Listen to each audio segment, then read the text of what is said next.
Hey, what's up guys, Rob here.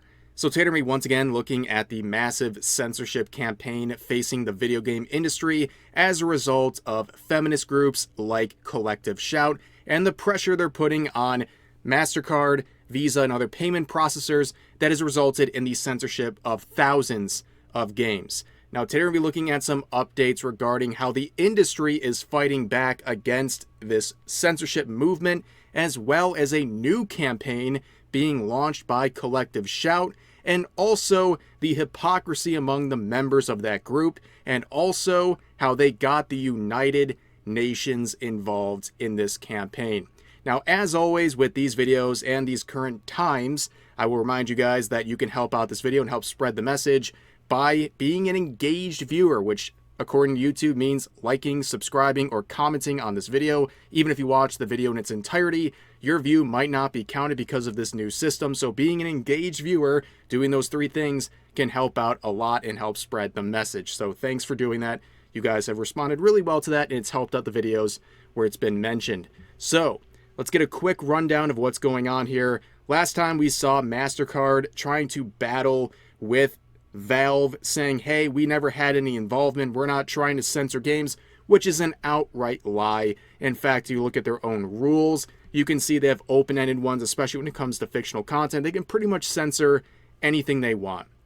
On top of that, we've seen Collective Shout, a group of feminists in Australia, basically useful idiots whose values align with the intended goals of Visa and MasterCard in their attempts at censorship, and they're using the complaints of Collective Shout to further censor all kinds of media, especially video games. And of course, I'll remind you, and this will be a theme in today's video with its members, Cuties is a film that Collective Shout as an organization supports. Okay, if you don't know what that is, it was a Netflix film from a few years ago that sexually exploited hundreds of children. They're okay with this, but they're currently launching a massive crusade against fictional content. Make it make sense. Now, of course, this group was ignored for many years, but their recent campaign where they go after payment processors and then have them put pressure on platforms to remove games has been a very successful one, resulting in thousands of games being censored or banned, including horror games, by the way. It's not just 18 plus hentai games or anything like that. We see games like Vile Exhumes removed, banned for sale. And some people are fighting back, including the developer, Cadaver, who has now made this game available for free on vileisbanned.com.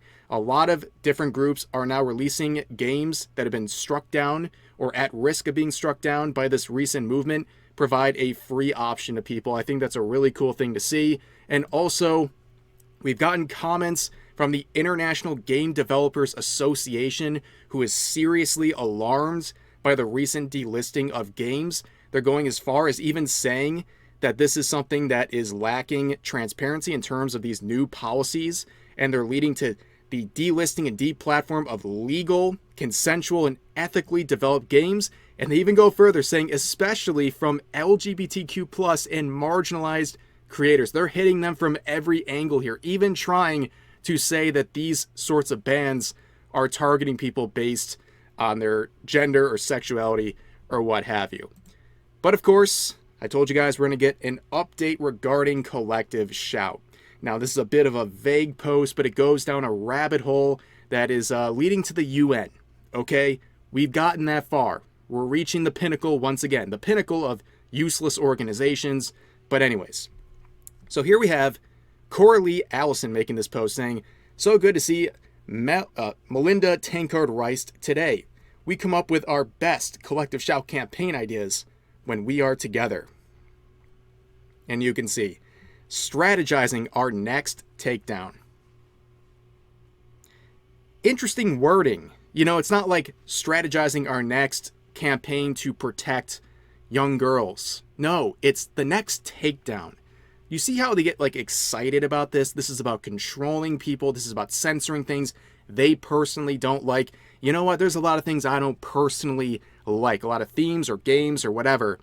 But I don't think they should just be banned because they personally go against something I'm interested in or something I don't want to see. That's called freedom of expression. And these people want to censor and take down everything that they personally do not like. Now, of course, you're probably asking the burning question, and I'll answer in just a second. If you look at these two, right? Coralie Allison, who is the movement operations manager at Collective Shout, and Melinda here, who is the Collective Shout co-founder. Yes, they both support cuties. If I had a nickel for every Collective Shout member who supports this disgusting piece of media, I'd have many nickels at this point, like a disturbing amount, because it seems like every single person you encounter from Collective Shout openly and vocally supports the right for this disgusting thing to exist. These two interacting right here like this is Collective Shout in a nutshell. They have no problem with cuties existing, but they have a problem with fictional content and things that are just non-issues, right? They're speaking on behalf of women, but I wanted to point out one thing. I saw this while editing, or I thought about this while editing. They have the same viewpoint as Sneeko, and I think there's something really funny about that.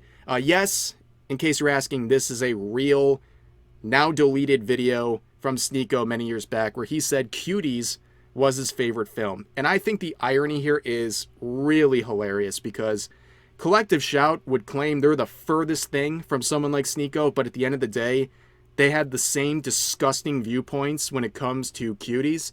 But anyways, we're looking at this new mission. Like, what's the next mission? Well, maybe they're going to rehash this one that came from a couple years ago. People have found and dredged up this old post where Melinda was trying to cancel Wish shopping for this shirt that says "Push My Buttons," that was obviously made for women. You can see the image here. Well, the t-shirt apparently has more value than protecting the kids that were exploited for the film Cuties. Like, she cares more about this than what Cuties did. But anyways, you can see a lot of people, including women, saying, at least your tweets are finally getting viewed. Interesting how no one agreed with you then and no one agrees with you now. Curious little thing, If you think China, of all countries, is going to cave to this BS, you're even more insane than I thought. I see you're complaining and raise you in America. Shut the F up. You getting your ass kicked by real women. That shirt is adorable. I'd wear it, to be honest. Do you seriously not know that girls like to flirt? It's called being a human. You defend a movie that exploited actual underage girls, but you're angry over a cute t-shirt. This just reads as envy, jealous of the girlies having fun. Well, in this case, no one hates their fellow women more than feminists, that is for sure. But this shirt's hilarious because at the end of the day, right, this is something a woman would voluntarily buy. They're not being tricked into this. I find it personally pretty offensive how they're approaching this. They're basically saying women are so infantilized and stupid that they would never buy this shirt voluntarily. They were clearly exploited by evil men in order to make this purchase. It seems a bit demeaning if you really think about it. But, of course, one of the women commenting on this, Madam Savvy, would bring up a really good point. If we're looking for a new strategy, a new campaign, a new thing to shut down, the next takedown for Collective Shout, what about South Park? In their most recent episode, they had Dora the Explorer getting S-trafficked in the episode. But if you've been watching South Park, there's tons of characters, the underage characters being hyper sexualized, and never hear from Collective Shout. Not that I'm trying to censor South Park or others like Family Guy, think about all the things they've done to Stewie in that show. But you never see Collective Shout go after the big dogs like that. You know why? Well, it's obvious. They're lawyered up. They will crush Collective Shout. That's why they go after indie devs. One or two dev teams, a team that has two people on it or one person working out of a basement. They go after them because they know they can bully them around. But they'll never go after South Park or a major show because they know they'll get crushed. And if you think about it logically, if they really care about this fictional content so much, when they go after South Park that's existed for decades and has a massive influence, or at least has a massive audience, well, they're hypocrites. Obviously, that's not that's why they're not going after them, because they care more about fictional content from games from indie developers. But here's another member of Collective Shout, the campaigns manager over there. Now, I was shocked to say, I keyword searched cuties, I got no results. I can't believe it. Maybe there's something out there that I'm missing, or they deleted something, but this is literally the first Collective Shout member that I have not seen publicly defend cuties. So, anyways, she made this post that's getting a lot of backlash, where she said a group of women, including survivors, objected to games glorifying a bunch of these themes, and then says, at Collective Shout, called on gaming platforms to take them down, and when they didn't, we wrote an open letter to payment processors who then required gaming platforms to update their policies and no longer host these games.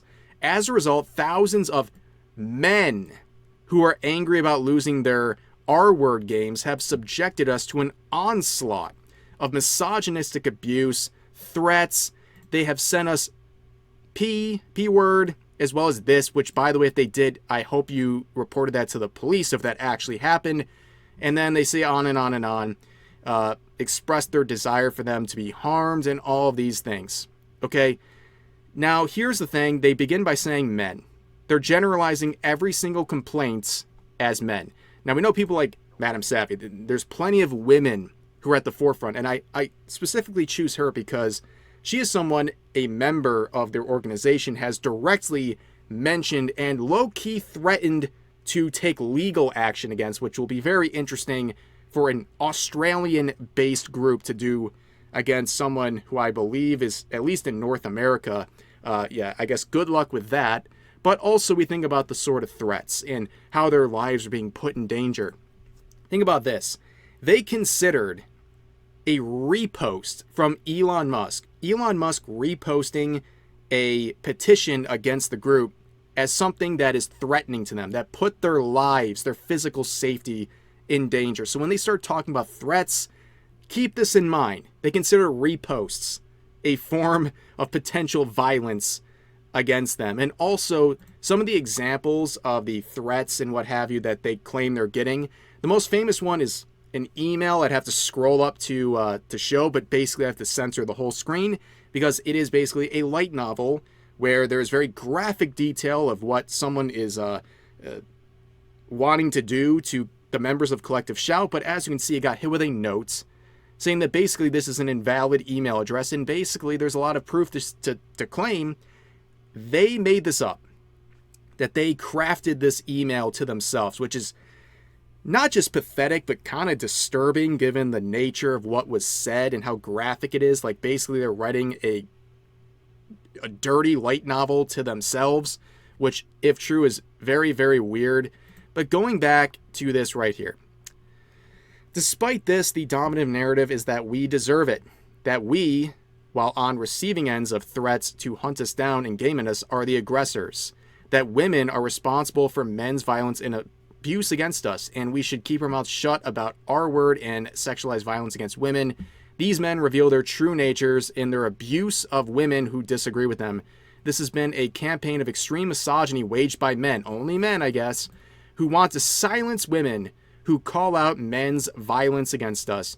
Whatever your views might be on gaming or our campaign, there is no denying what we're experiencing right now is male violence against women. Lot to unpack there, huh? So yeah, you can see they're blaming this all on men. Clearly no woman out there would ever disagree with their message, but isn't it amazing how this is a group that claims they're trying to protect women, making sure they're not victims of fictional content, and they make themselves the victims. The biggest victims in this post is not the people they're trying to protect, it's themselves. It's Collective Shout. They're professional victims. This entire post is whining about how they're the real victims here, that they can't take the heat. You know what? If I went on to Twitter and cried about every single time I got a threats or someone wishing harm on me, I'd be making a post every 10 seconds. You're on the internet. You're getting into controversial issues. You're kicking the hornet's nest. You're taking things away from people. You're trying to morally grandstand and hold yourselves as the arbiters of what is allowed for people to purchase. video games. You're trying to control what people can do with their own money and the things they can legally purchase, the legally available video games. You're deciding and being a hall monitor and going to payment processors and deciding that that person, these people, everyone, men and women, cannot purchase something they're fully allowed to. And now you play the victim when all of a sudden there's a lot of negativity heading your way. Who would have seen that coming? Absolutely amazing. Now, this post would actually get the attention of this Reem Al Salem individual who is, yes, a part of the UN. We have United Nations involvement here. So they say this is horrific and I'm very alarmed by it. It represents the most serious form of online violence against women human rights defenders I have seen in a long time. All because Collective Shout is doing its job in calling out misogyny and violence against females online. I expect and hope all of those that have a mandate to act, be they state institutions or businesses, to put an end to these threats and to the violence. Seems a bit dystopian. You're saying the people who have a problem with Collective Shout should be acted upon by the states? Is that what we're doing? Again, we've seen the kind of threats they claim are threats, including people reposting petitions. So yeah, I don't think I want any institutions getting involved here. That's insane. But you can see the UN doing what it does best, which is nothing to actually help anyone. Don't even start digging into all of the horrible things UN peacekeepers have done to children, the countless children they have abused in their quote-unquote attempts to protect them across the globe. But anyways, you can see this whole thing is about things happening online. Is that the best use of the United Nations resources to complain about these poor people at Collective Shout getting mean things said to them online after they try to play the arbiter of what people can purchase legally with their money? It's completely ridiculous.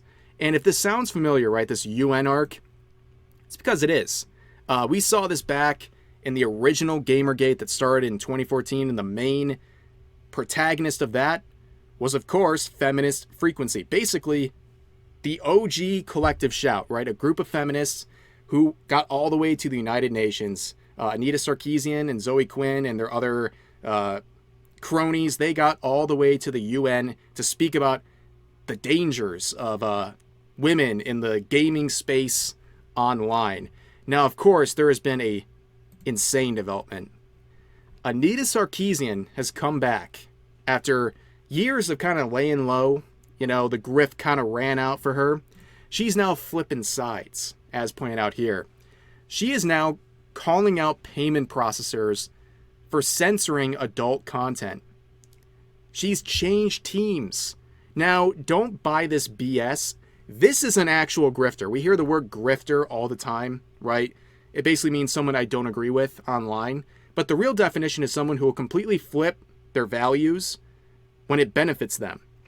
And we're seeing Anita Sarkeesian do this in real time. The person who was always against the sexualization of characters, having even attractive characters in video games and in media, now turn around and say, oh, hold on, these payment processors have gone too far by censoring that exact same content. Well, we know that she is a giant hypocrite. People are already pulling up old articles where she said, after talking about all the terrible cultural imports or exports from Japan, including video games where there's attractive characters, she says, I would love for companies to have moral restrictions, but they don't. This is exactly what Collective Shout is doing right now. They're trying to impose moral restrictions on video games, and are doing it through payment processors. On top of that, Feminist Frequency and all of their allies, they've made dozens upon dozens of articles crying about gamers and all of the problematic themes of games. And of course, Anita Sarkeesian is the one who made that famous Bayonetta video where she's complaining about how Bayonetta is like completely and utterly overly sexualized, and that it's a terrible precedent for women and young men online. First, the positive things about the game. She's a single mother, and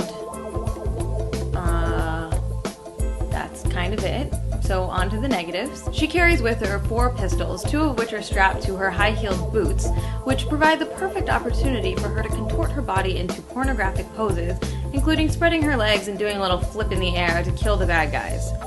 When she lands, she does a little sexy pose for the player, complete with the sound of a camera shutter snapping. But it gets even better, because one of her most powerful weapons involves her stripping all her clothes off and turning her hair into an evil demon weapon fighting machine. Did you get that? The whole taking all her clothes off in order to use her hair as a weapon? Because clearly you can't use your hair to drag demons down to hell if you're fully clothed. Predictably, the internet is now infested with gamers' screen captures of the various ways that they got Bayonetta naked. As if this pornographic, overly sexualized, animated representation isn't bad enough, the way that Bayonetta restores her power is by sucking on a lollipop. Now to really cap this off, after that interaction from that member of the UN, Collective Shout wrote an entire article talking about how they're the big victims and now the United Nations has got their back. And then they introduced this Michael Salter individual who's a professor and seemingly some guy who's been around for a long time whining about the same stuff that the original Gamergate was. And he says in a LinkedIn post, it's been shameful over the last week to see Australian academics in the media claiming that Collective Shout's successful advocacy against games that glorify sexual violence is a form of moral panic or discrimination against gaming creators. And of course, seeing this, people saw this professor backing him up over at Collective Shout, and Melinda would repost this LinkedIn screenshot here saying, yeah, we're on your side. And then Michael would repost that screenshot basically saying, I'm on board. We're standing side by side. Now, of course, I would ask Michael Salter, what are your thoughts on cuties? Because the people that you're now aligning yourself with were big supporters and still are, by the way. They still haven't changed their opinion on that. But it's a good thing that we got Michael Salter right here directly talking about cuties, saying between cuties and QAnon, it's notable that mass concern about child abuse so rarely intersects with actual improvements to the safety and well-being of children, despite a multitude of available mundane practical steps. Everybody cares, but nobody cares simultaneously. You know what? If you really do care and you want to make a difference, how about you stop aligning yourself with people who defend cuties? Seems a bit hypocritical, because you've come a long way. You were calling that out here, but now you're aligning yourself with people who justify the sexual exploitation of hundreds of children for a disgusting film, and now you align yourself with them. What happened, dude? You know, if you want to make practical, real changes, speak out against these people who think fictional content is more important than real kids. I don't know. We'll have to wait and see on this guy, but anyways, it's been a gigantic disaster over at Collective Shout. I'm glad people are speaking out against this group because, well, what they're doing is terrible. They're pushing an agenda, one that is hypocritical to their allies in many different ways. They're hypocrites themselves, and they're just trying to basically force their own beliefs and distastes upon you, and you have to deal with their censorship, or else you're, well, I guess you're some kind of a terrible man, apparently. But anyways, that's going to do it for this video. As always, feel free to share your thoughts about today's topics in the comment section down below. Hope you guys enjoyed the video, and I'll see you next time.